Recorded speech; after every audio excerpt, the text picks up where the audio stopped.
Good to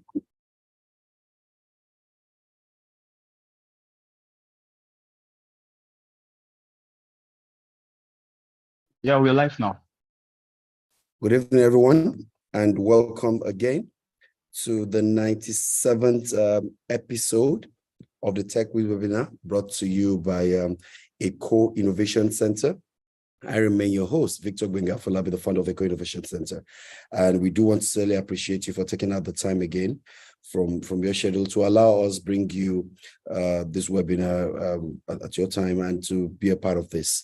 Eco Innovation Center is a innovation center that has both incubator, accelerator services in which we try to provide the right support and handhold for startups who are willing to commercialize their ventures. We are focused on how to help startups and founders be able to get to the market, the products quickly into the market, achieve scale up, and be able to ensure that they're able to commercialize.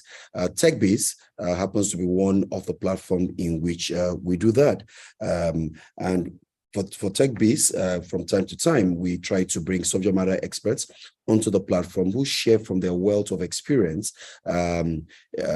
ideas, tips, and of course, concepts that can help provide the required hand-holding or the required information that can allow startups and founders to scale their platforms. Over the last 97 episodes, we've had different subject matter experts who have spoken to us about how to use a business model canvas, how to prepare your organization for investment readiness, how to raise funds, how to look at legal issues and legal concerns about your business, how to come up with term sheets, how to ensure that you've developed products that has the right product market fit and all, different kind of projects. And should you want to, from time to time, check up on our previous episodes of Techbiz, do feel free to go to the website, www.ecoicenter.com/webinar, and you'll find the the previous 96 episode of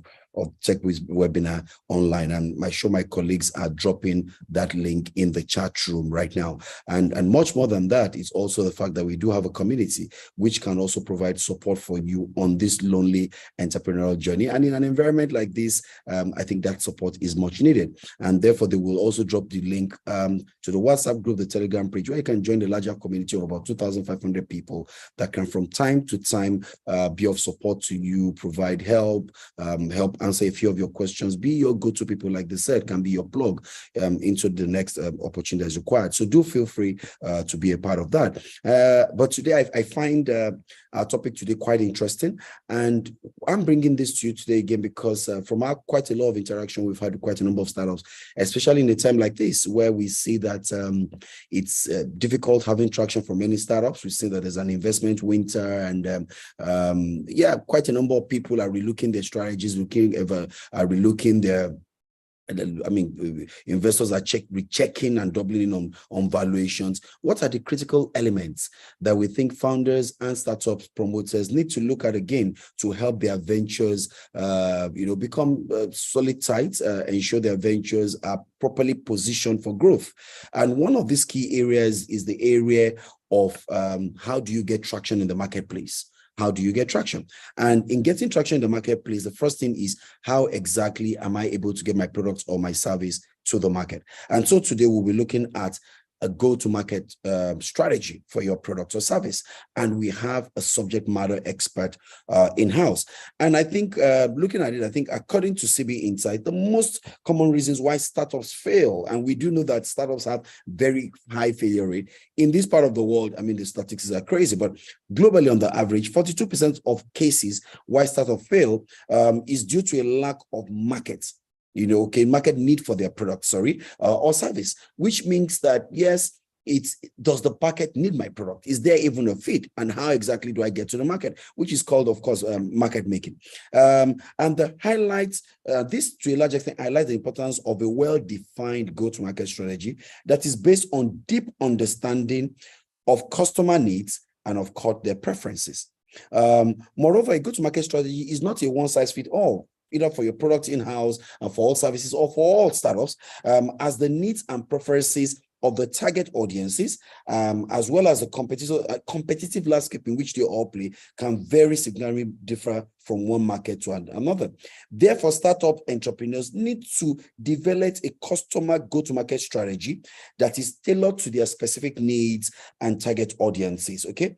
And to address this problem, like I said, we're going to have a subject matter expert who will look at it from all angles, and hopefully we'll even be able to provide answers to many of the burning questions that you have in your mind. And again, let me not take too much time so that we can be able to maximize our time with our speaker for today, who happens to be the managing partner of AfriGlocal Venture Capital, okay?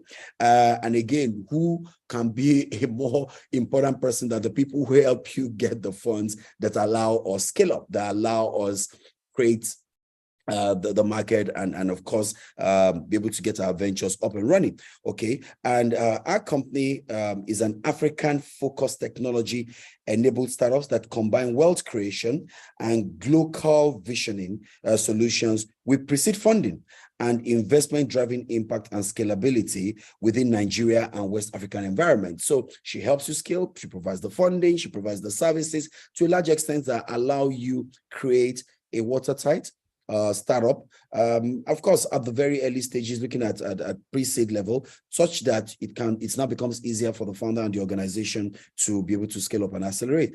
To a large extent, sorry, just a minute. Her organization leverages deal flows from Knight Ventures Accelerator, an investor platform, and also applies a gender balance lens investment focus. Okay, I know again, it's been said that our sector can be a bit skewed. Well, when I unveil who this person is, then we know if he's a he or a she, and she can give you again context into how focused they are when it comes to gender balance. Okay, she brings over 25 years valuable business management experience, which has transfers from business management to transformation and investment in a variety of industries, defining business models for startups and growth trajectories so that they can be able to scale up. Okay, and she's done this using data intelligence and product market entry strategies.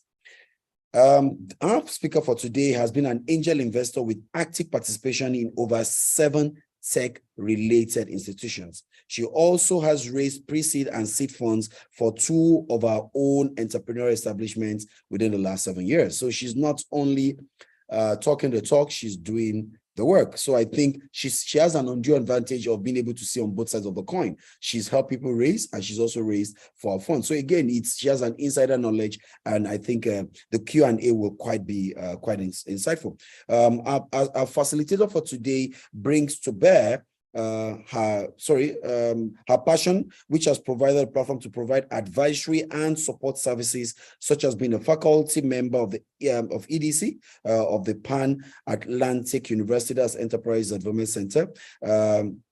She partners with the Nigerian Stock Exchange for the Growth Board, providing institutional value-added services and facilitation of numerous business trainings, and partner to the German Corporation, that's the GIZ, and SMEDA Corporation Program, which helps implement entrepreneurship scalability. Our facilitator for today is the Pioneer Council Secretary of We Connect International, Nigeria, as well as a certified, committed, and active member of this international women network. Her business skills and practical experience have been nurtured from her various management and executive positions in organizations such as Network Cards in the UK, HSBC Rail in the UK, also the Financial Service Advisory UK, Heirs Alliance, Nigeria, and Next One Business Services. Beyond her professional experience, she's also a serial entrepreneur, obviously, okay? Only a serial entrepreneur could have put all this together in such a short time. And she's with established businesses in agriculture, which again is one of the places we focus on in the center. Entertainment and property development spaces are areas which she focuses, which are not very unique. I like it when I meet people who are not very fintech focused. Most of the people I get to meet talk to me only about fintech, which happens to be about 50% of almost all the startups in this part of the world. I like the fact that she's different, and we're looking forward to engaging her. So this evening, ladies and gentlemen, join me in welcoming Mope Abudu, the managing partner of AfriGlocal Venture, and she takes us on the next 35 minutes about this very interesting topic that is crucial for the survival and growth of any startup who wants to make their mark, talking to us about building a go-to-market strategy that works. It's not from the textbook, it's what works. And she speaks from wealth of experience, having helped so many startups on venture scale and having done that herself. Thank you very much, Mope Lola. I feel honored to have you on the platform today, not taken for granted. And I see, the Zoom itself is getting full already. I'm sure that people across all the other platforms are also raring to listen to you from the wealth of your experience. And we're trusting that you'll be able to do justice to this. Thank you so much, Mope Lola. You have the floor now. Thank you, Victor. Can you hear me? Let me just make sure that loud and clear, Mope. Loud and clear, right. Coming out properly. Thank you. Okay. Victor, thank you so much for that intro. You know, it's I am really honored to be amongst entrepreneurs. I really get excited when, you know, lots of innovators are around. So it is my pleasure. And I dare say, you know, even though I might be sharing my own experiences, I think learning is a continuous thing. So please, you know, feel free to ask your questions. You know, we all learn from each other, regardless. So yes, today's topic sorry, before she goes along, and to everybody who is on the platform, again, we have all our chat rooms. I have all my colleagues across. Just drop your questions as you go. Don't wait until the end. Just keep dropping it so that we can help her curate it.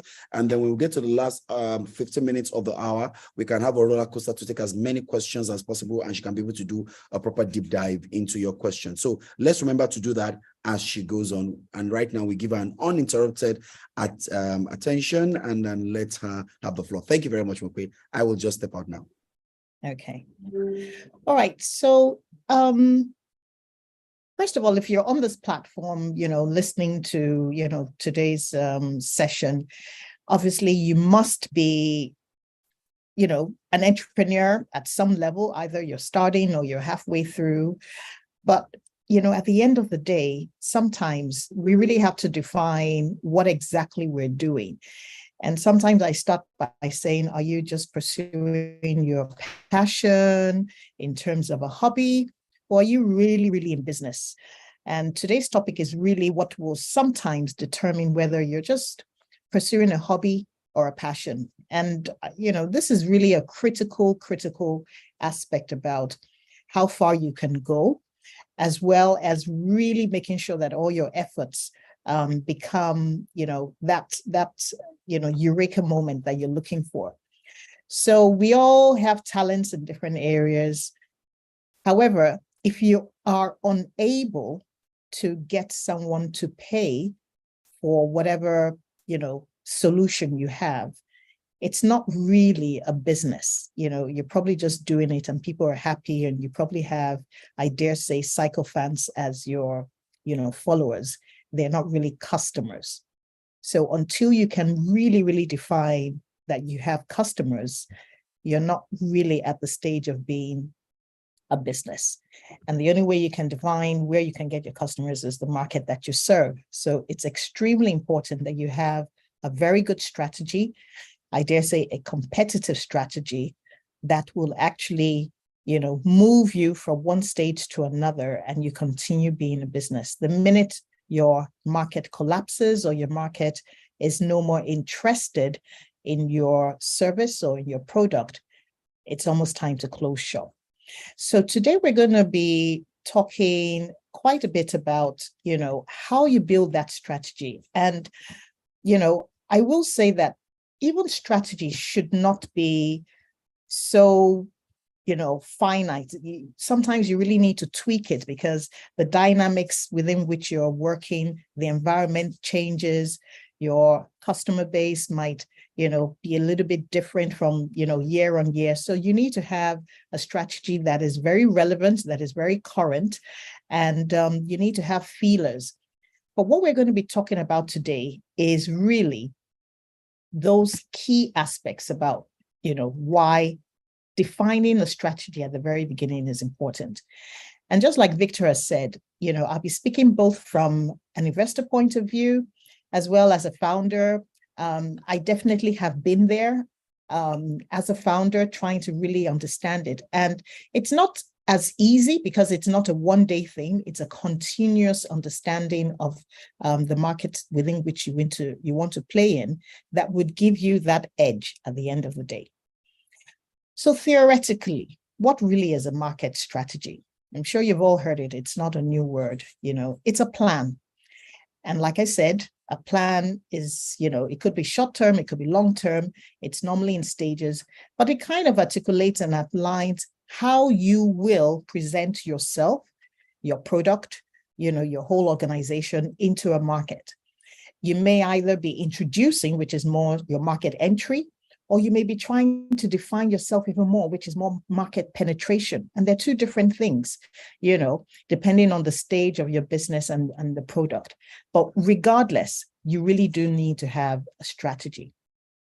And that really is understanding, who you want to sell to, how you want to present yourself.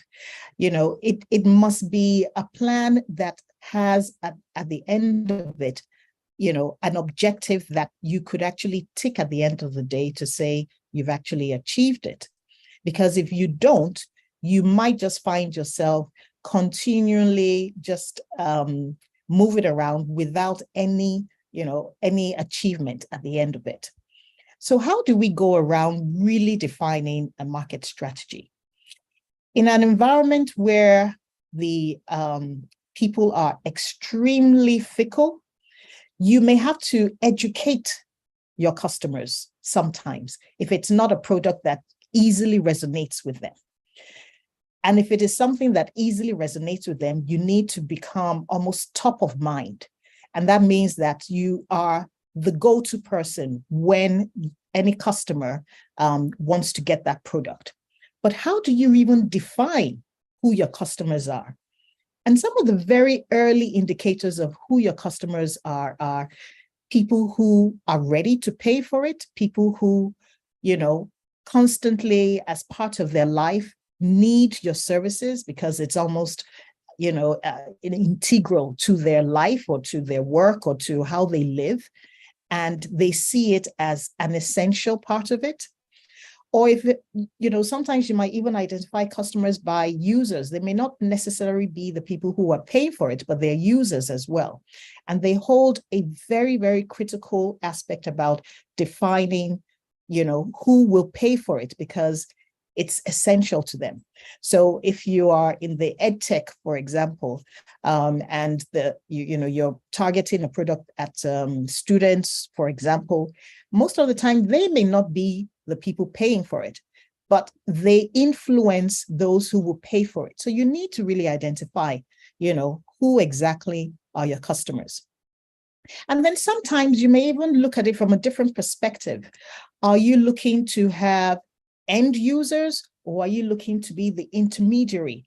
And that's what we would, term, is it a B2B or a B2C or a B2B2C kind of trajectory? So your strategy, first of all, starts to determine who is going to use it.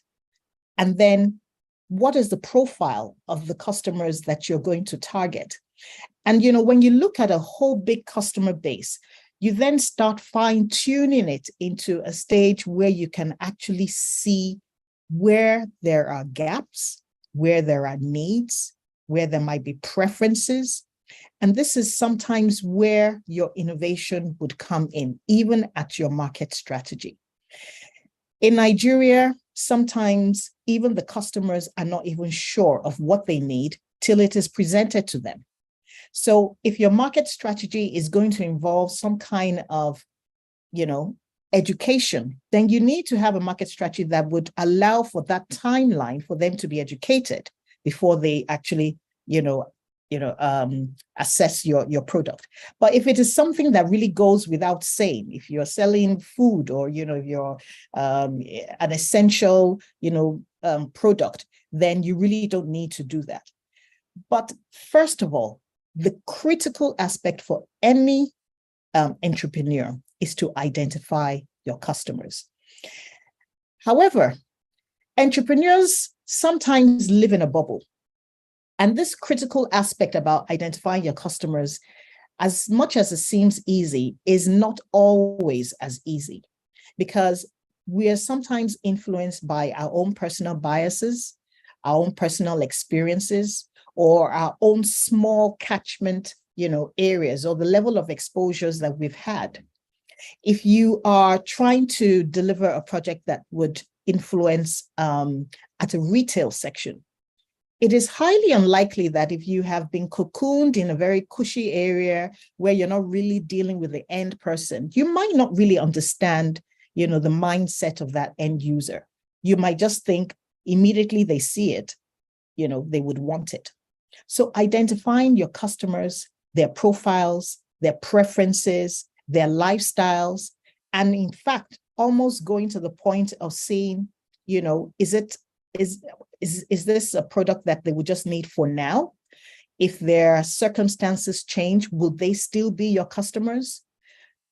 If you are able to identify customers that, regardless of when they move from one geography to another, or whether they move from one age to another, they will still be your customers, then you've done a good job in identifying who your customer base is, and you're actually following their lifestyle in terms of how they would still need your products.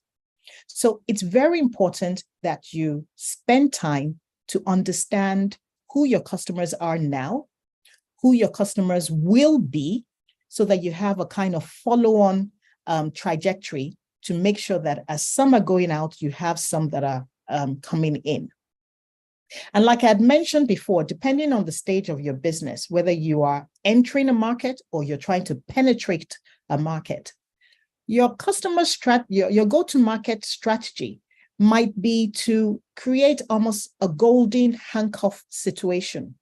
And what I mean by a golden handcuff situation is you need to create a situation in the mind of your customer that you are so integral to their life. And that means that you have created a brand, you have actually been able to showcase the quality compared to whatever competing product is out there, and that you are almost partnering with how they want to live. So identifying your customer is one of the very, very initial aspects. Now, from an investor point of view, one of the things that we would normally ask is, what's the profile of your customer? And if you are, as an entrepreneur, are unable to very clearly articulate your customers, it's normally a red flag. That has nothing to do with your product. It has nothing to do with how great your product is or what it's going to serve. But if you cannot link that product as being, essential to a particular kind of customer, understanding where they are, understanding their spending patterns, understanding their needs, their pain points, you are disjointed as an entrepreneur. And that means that you're not really building a business. You're building a passion that you like, but you've not been able to connect the dots in those areas. So this is the very essential aspect that any entrepreneur must do.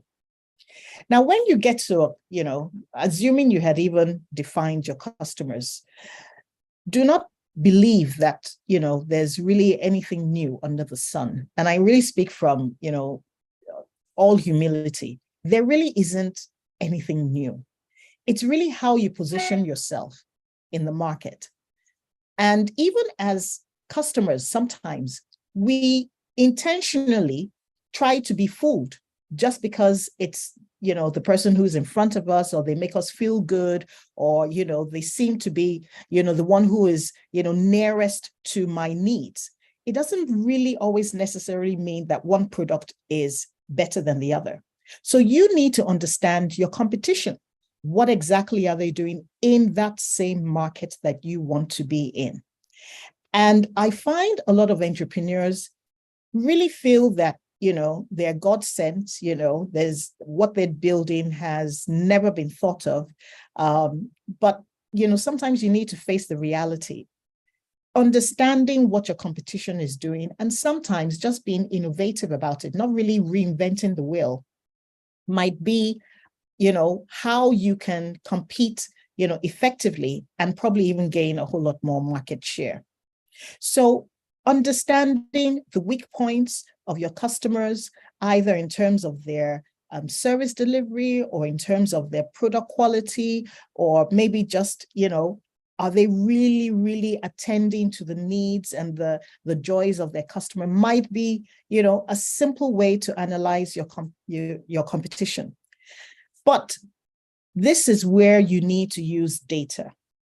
Data will give you very clear information about what your competition is doing. Those who are new entrants, those who have been there, those who are, capitalizing on the bigger market, and those who are probably just taking a niche area.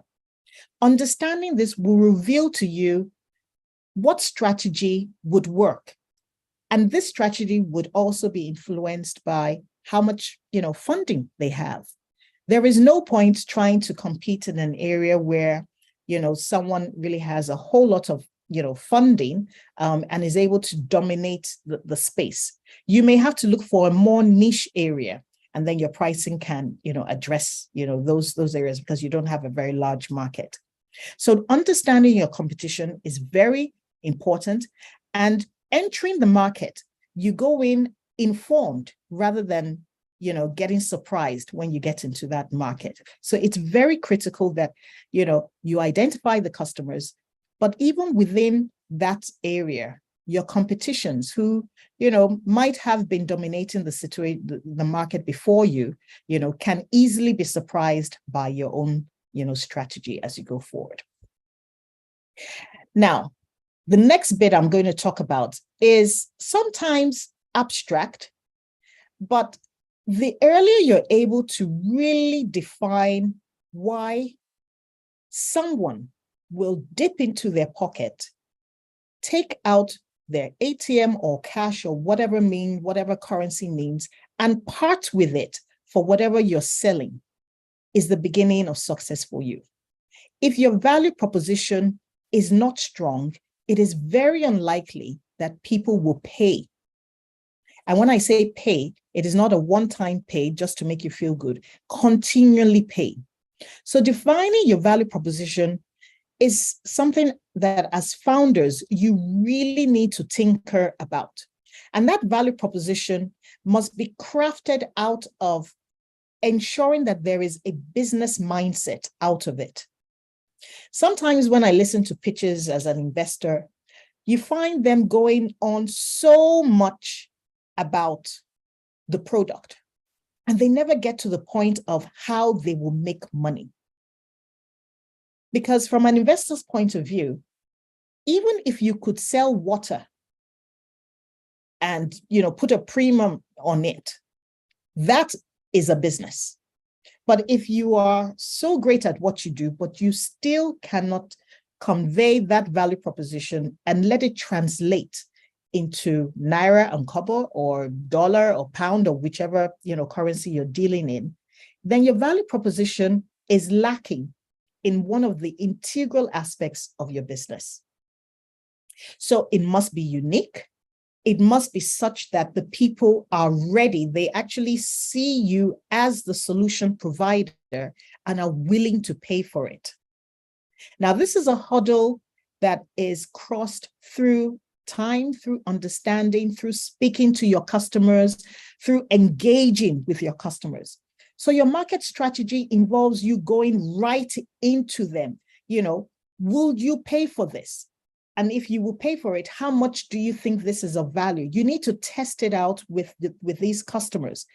There is no point incurring so much in terms of your technology, trying to build, the greatest platform, yet no one is going to pay for it. So this is something that you really must, hammer in at the very early stages. And this is where sometimes going to the market is not, at one big stage. You have to actually start entering the market bit by bit, testing the market, because it is easier to fail fast and quickly correct your trajectory to ensure that, you don't invest so much in a solution or a product that still would not be worth it at the end of the day. So your go-to-market strategy, like I said, is a living document. It's breathing. It's constantly tinkered by how the market is relating to what you have. And bear in mind, you are hammering on the point that there must be a value proposition which people are willing to pay for. So when people are actually paying for something, there is value. Now, we will get to the different stage of how much, they're actually paying. But if there is an exchange of, currency for what you are giving, then people are actually seeing your product or service as something that is needed. Now, defining your value proposition is also quite critical in terms of the now and the then. Because as investors, and I'll keep throwing this in because these are some of the areas that founders might not realize, is investors are normally in for the long haul. They want to make, returns very quickly, but they also want to keep on seeing that, the business is scaling, the market is even getting bigger. So you must constantly look at a value proposition that would consistently resonate with your market. If it is only for a now, then you will have this kind of situation where you're there presently. As soon as, a competitor comes in with a better value proposition, they drop, what you have to offer. So I heard Victor saying, something about your BMCs and the rest of them. You must have learned, a lot around there. But from a practical point of view, how do you really, really test your value proposition? You need to actually have select markets. Even if your product or service is not completely defined, go out there, let people test it, let people tell you how much they would pay for it, and see if there are any other competing value propositions to you. And if they are going to the other, you need to find out why. Is it the ease of service? And it is not always about a lower price. And I'll probably try and explain. Parting with money is not always about which is the cheapest. You need to be able to create a value that, regardless of how much they're paying, people really see that value. And then we can have different areas in terms of the pricing strategy. So your value proposition is key. And if you're able to crack this, then you find that half of your problem is solved, because people would actually be asking once it's not available or once it's scarce. And then you actually understand that you actually have your market, by the jugular.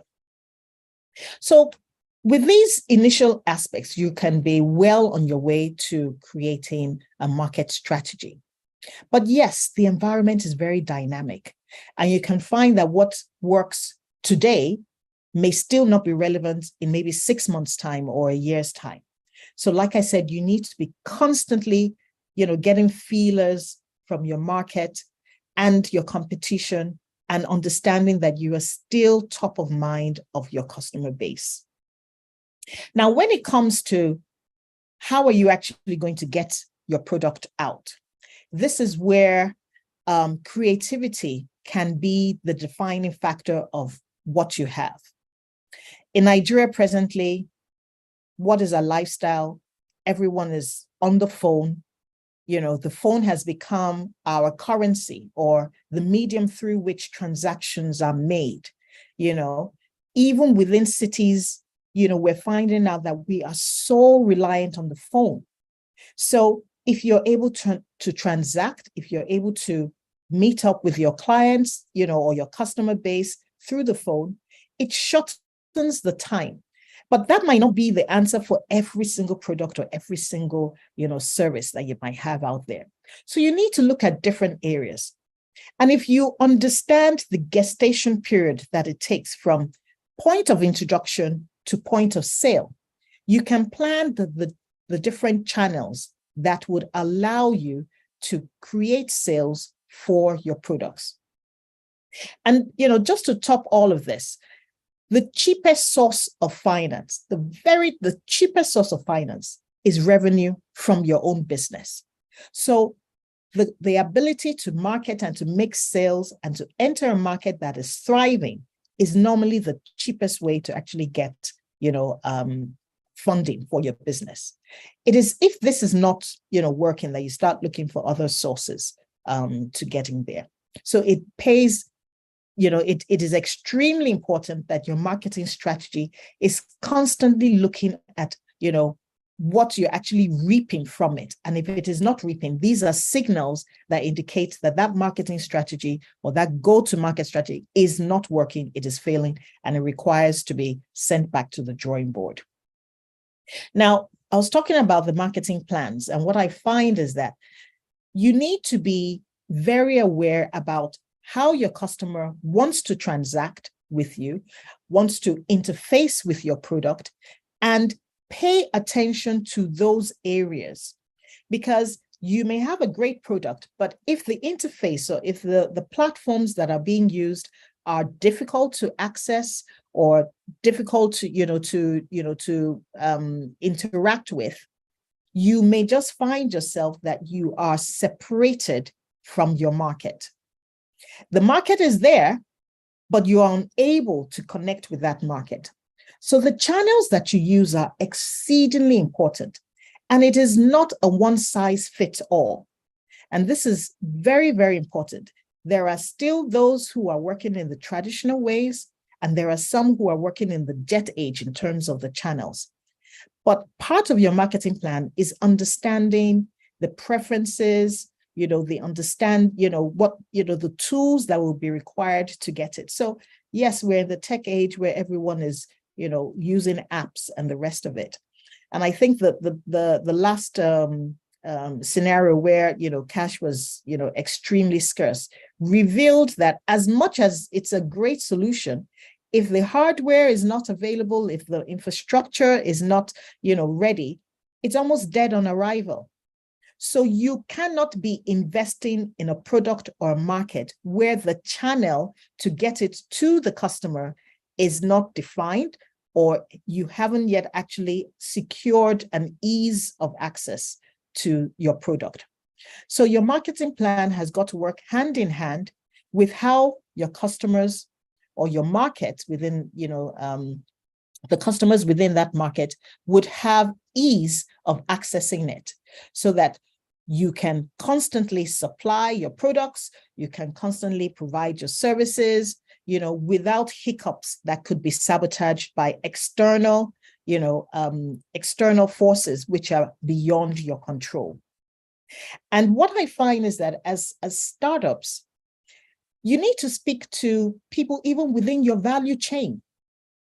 From an investor point of view, I could see a very good product, I could see the market. But for example, if your product would have to rely on a third party, such as logistics, for example, and you haven't tied up that end, it's already a red flag for me.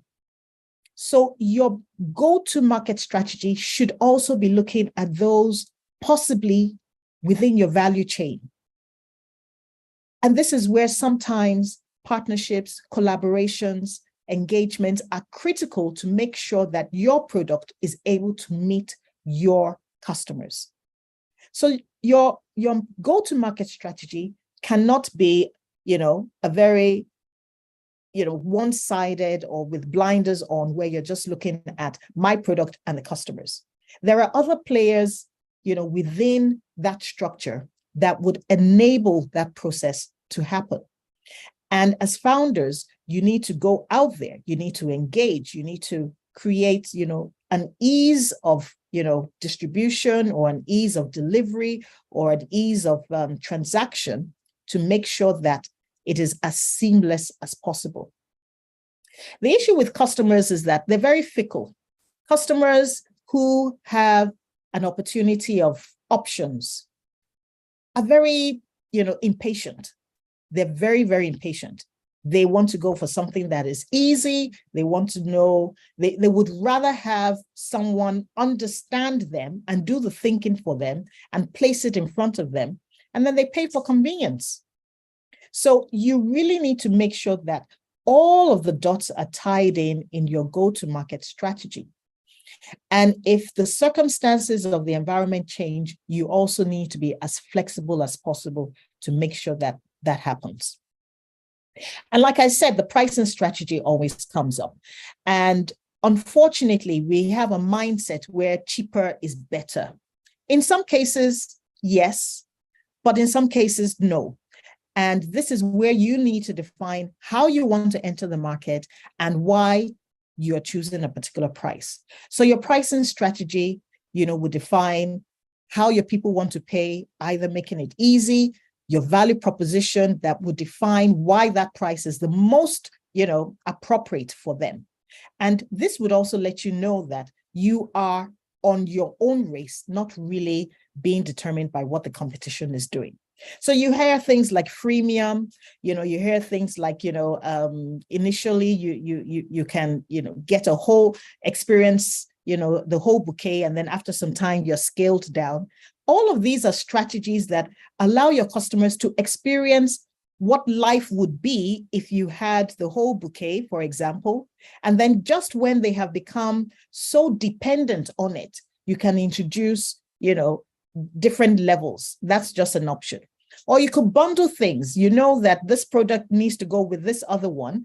And then you create that bundling opportunity, and you create a mindset where it says, look, I'm even actually saving you, the stress of going to look for the other items.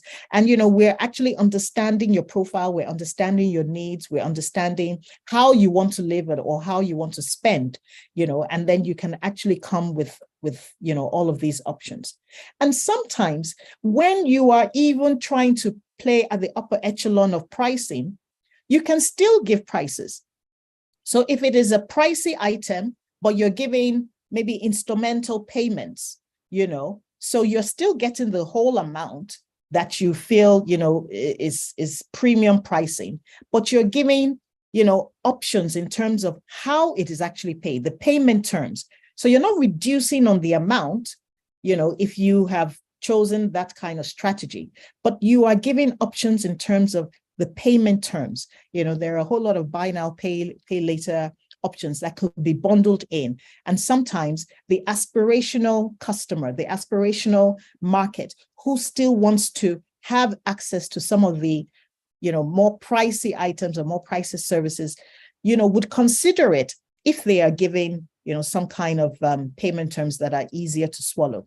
So what I would want to say is that sometimes your go-to-market strategy is really defining or understanding the aspiration, the needs that may even not be at the forefront presently, but you're already anticipating that they want to get in there. And then, one of the key areas, even having a plan, is implementation.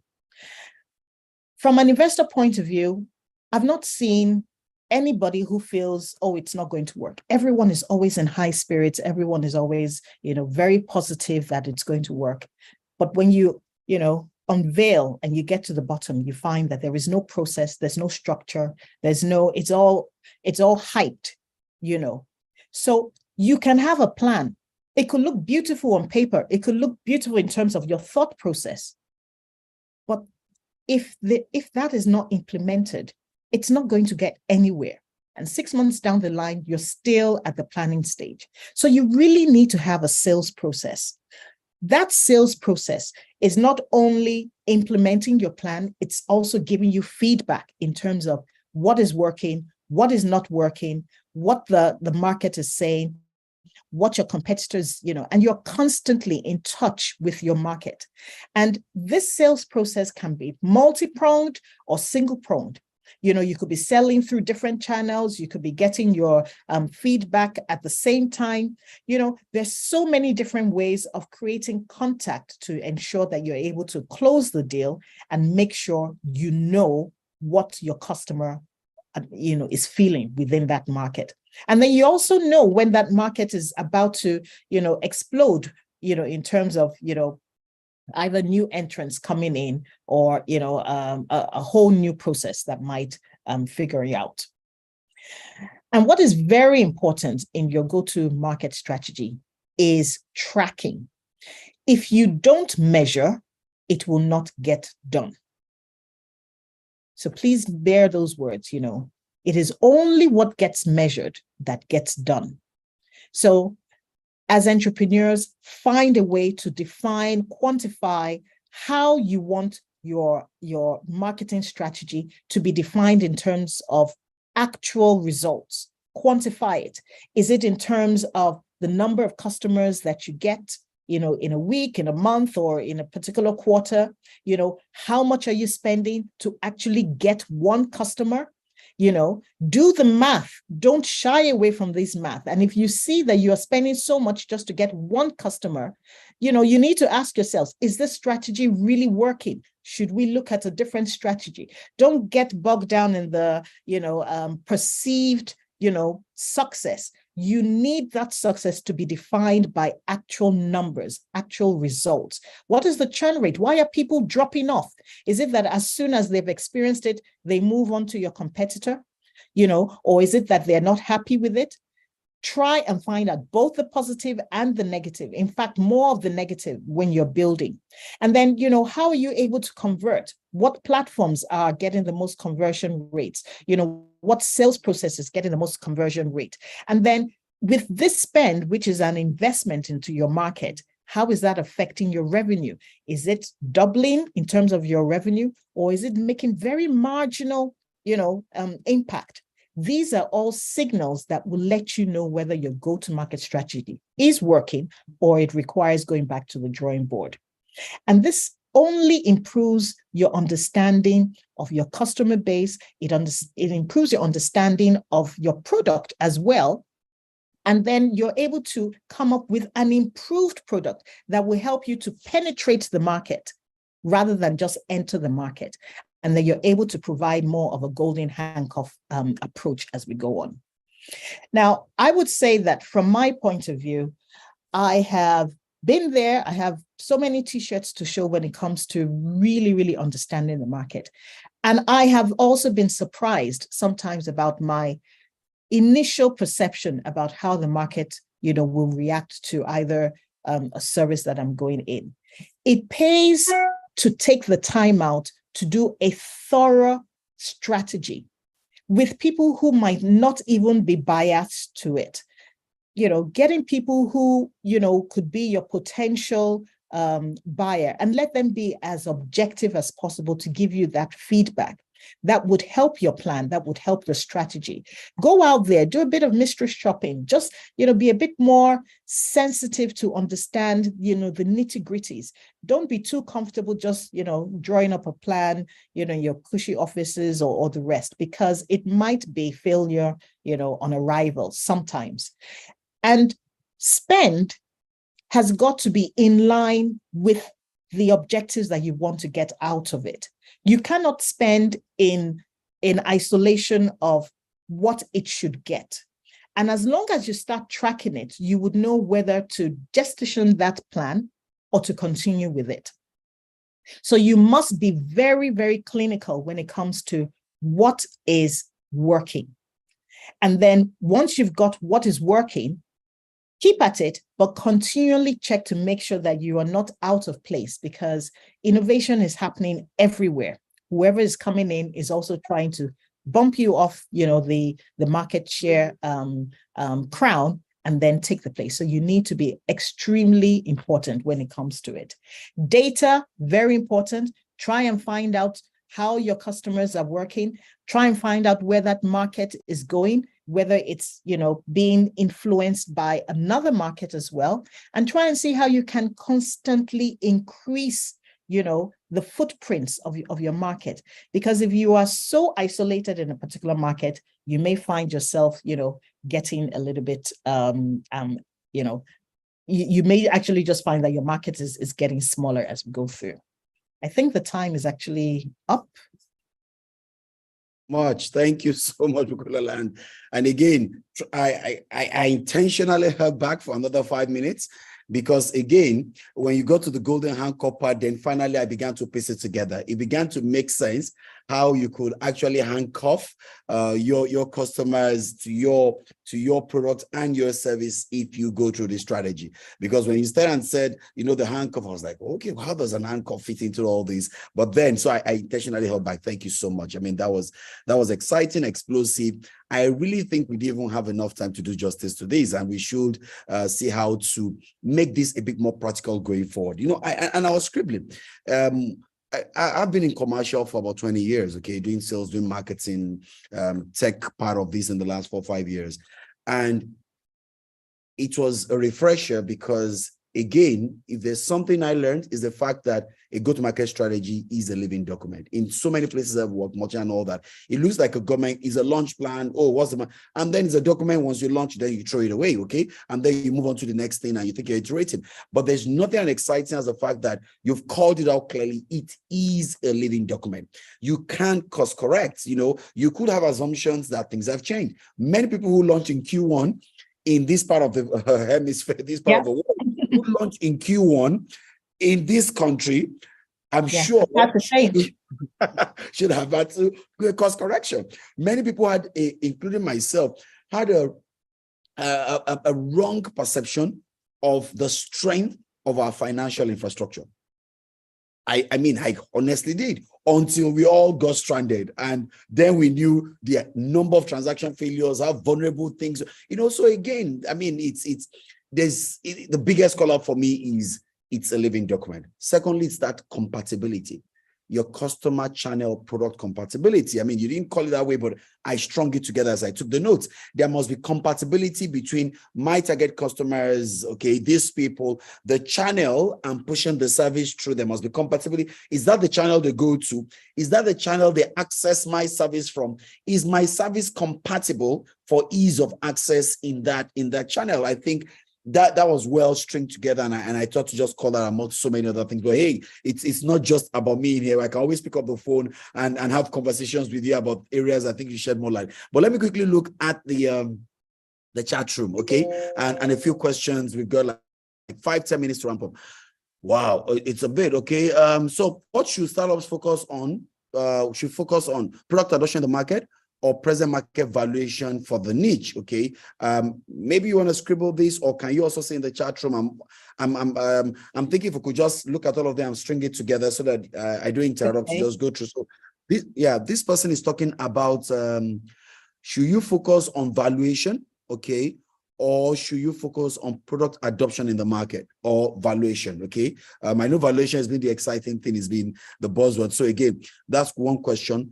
Another person says, how can a startup entrepreneur adjust their approach if it's not achieving the go-to-market results? How can we balance the need for a comprehensive marketing plan with limited resources? Okay, this frugality. So there will never be enough resources, but how can I balance that few resources with the launch plan? So this is somebody talking about how do I do that? You've got all these wonderful ambitions of launch, strategy, and rollout, but the resources are not there. Is there a way that I can frugally do it? Is there a way I can, improvise and all that? Question number 2, I think somebody says, how can we get the right people? Okay, how can I get the right people to our business for early stage startup? I think this is a universal question. I'm wondering, maybe this will just be a word. People, talent is the greatest resource right now. And so she will, from experience of both sides of the coin, which I think is an unfair advantage. She sees from both sides, she will be able to shed some light. Is there any local source of data to access customer insights in Nigeria? Customer acquisition rate, churn rate, conversion rate, how do we measure this? Wow. Thanks for this, Governor. My question is, how can one leverage technology for one's business as a startup entrepreneur? I think we can always talk about that. What is your advice for a startup just starting that has the competition who started in less than 2 years, but has a high spending power? Finally, what venture capitalists in Nigeria could we pitch our business to for funding? Oh no, this one, go and join the Techbiz community. So while she's having this conversation, I encourage my colleagues, 2 things that I will talk about, because I also want that to be able to have a free flow. drop the link to the, there's a WhatsApp group and a Telegram group where we will see how we can move so many questions and answer many of your questions. Join that WhatsApp. My colleagues are dropping the link again in the chat room. Secondly is the fact that there's a commitment by 12 noon tomorrow. This 97th episode of this session, this recording will be online at EcoEye Center /webinar. My colleagues are dropping in that. So for those questions, one is, where do you get funding? We'll get that to you. How do you get this recording? You see from 12 noon tomorrow. Not only this, there are going to be 97 episodes online. There's a YouTube channel where you can actually watch all the things we're talking about. So you have all the luxury of that. Let's allow her deep dive. And again, based on the ones you find most relevant, you could just pick and choose, so that we've got about 5 minutes, but we'll go about 5 minutes over the hour. So in the next 10 minutes, you could just answer a few of that. I wanted you to have a roller coaster. Mokolala, you have the floor again. All right, thanks for the questions. I can see them here, so I'll try and pick them. So the one that says, what should you focus on, product adoption in the market or present market valuation? In honesty, the more your product is adopted and received and is creating traction in the market, obviously your valuation, is going to increase. You should, as a business, as an entrepreneur, really focus on making sure your product is accepted and is paid for in the market. That really should be your main focus. That is why you have that title called entrepreneur. And if you recollect, that was what I started with. Now, when it comes to, the growth of your business, the valuation of it, one of the first questions anyone is going to ask you is, how are you, what's your status in the market? How many, what's your customer base? How is it being adopted and the rest of it? If you cannot answer those questions, your valuation is going to be, nothing to write home. So do the main assignment first and leave all the others, which will ride on that, as it comes through. Now, the second question says, how should they adjust their approach if the go-to-market strategy is not achieving the results? That was exactly what we were talking about. So assuming you had a plan, you're not getting the kind of traction, people are not adopting it, you need to find out why. Go ask those people that you assume are your customers. Why are you not buying it? What is the problem? Did you understand it? Was it too difficult to understand or to use, or was it difficult to access? Those answers will give you the laundry list of areas you need to address. Or is it even the product? Is it that the product is not really needed? You may be trying to solve a problem that you think is a problem, and it really isn't a problem. So sometimes, no matter how good your go-to strategy is, if the problem is even with a product or service which is not serving any use, then you might even need to just go back to the drawing board. So get the data from the market. Don't be afraid of feedback that is negative. That is actually what is going to help you to move forward. And then the second question is, how do we balance the need for comprehensive marketing plan with limited resources? When you don't have enough, that is when innovation kicks in. I have found that our innovative minds and juices come out of not having enough. That is not to say that we should live in a perpetual, limited resource kind of environment. However, you do need to be as frugal with whatever you have. Stretch it.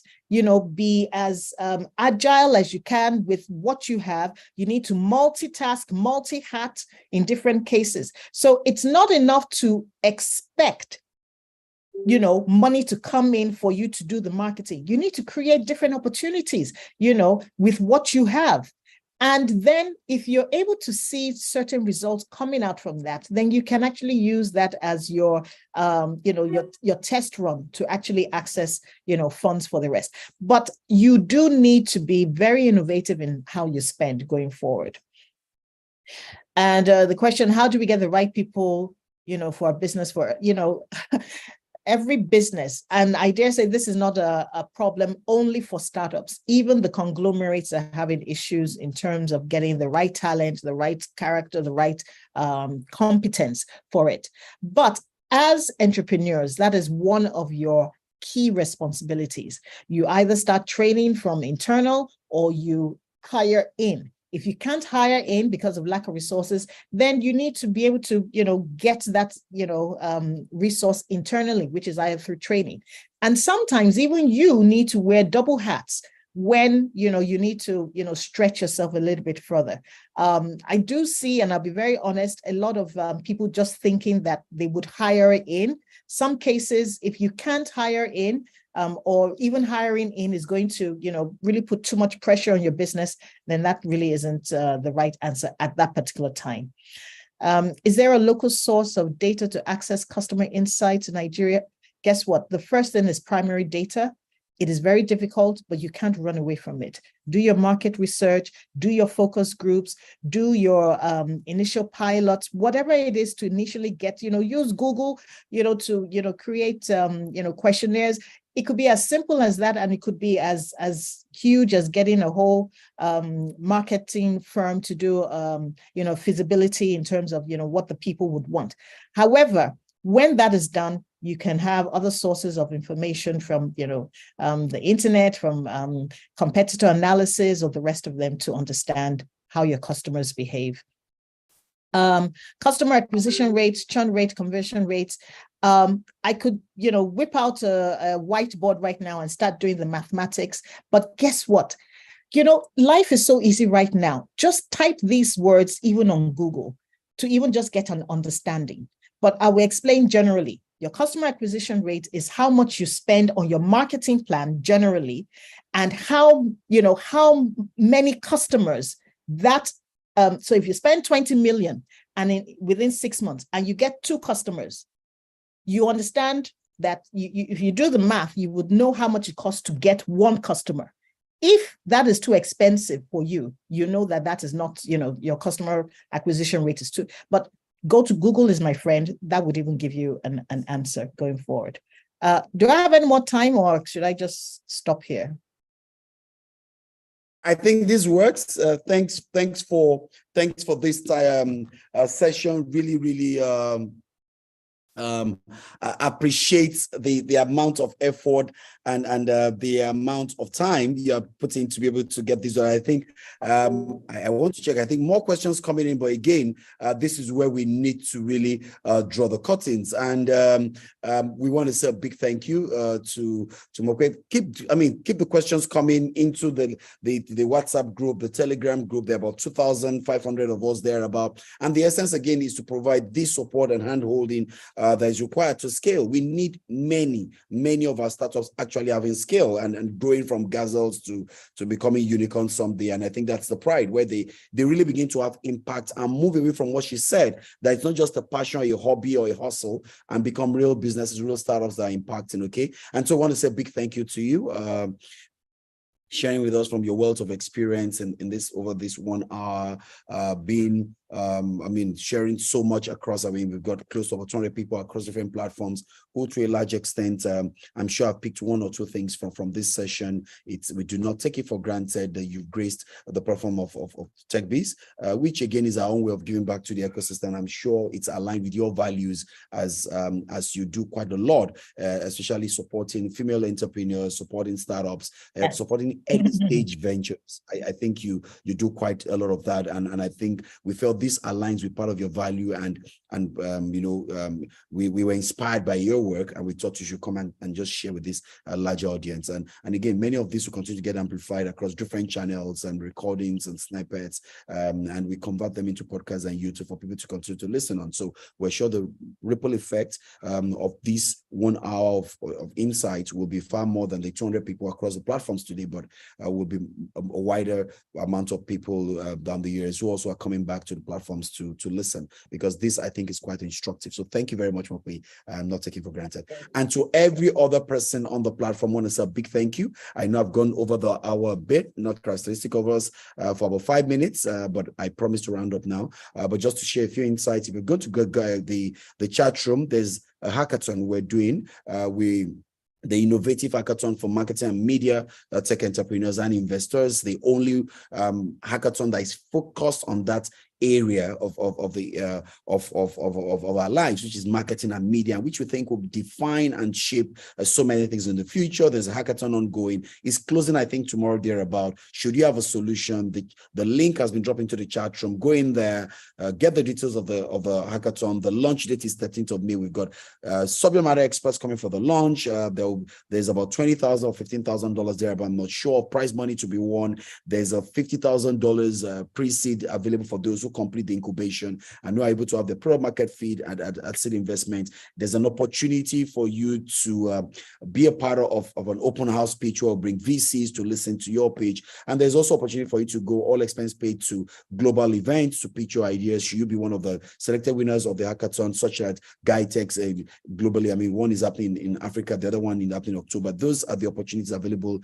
to you who are promoting your ventures in the areas of marketing and media. So if you've not registered, go ahead, register, share with your friends, share with your loved ones.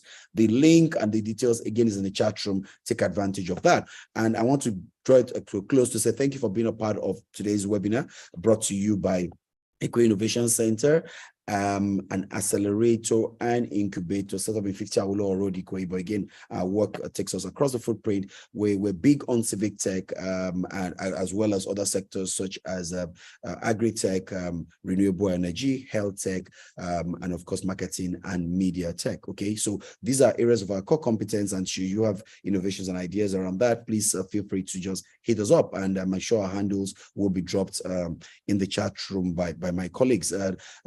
Again, I remain your host, Victor Gbenga Folabi, and I look forward to hosting you again on the last Thursday of the month of May. Keep iterating, keep building, and keep winning. And I'm sure that we will all be able at the end achieve our goals through the help and support of one another, providing the much needed handholding. Thank you for being my guest today. Thank you, Mope Abudu, and thank you for everyone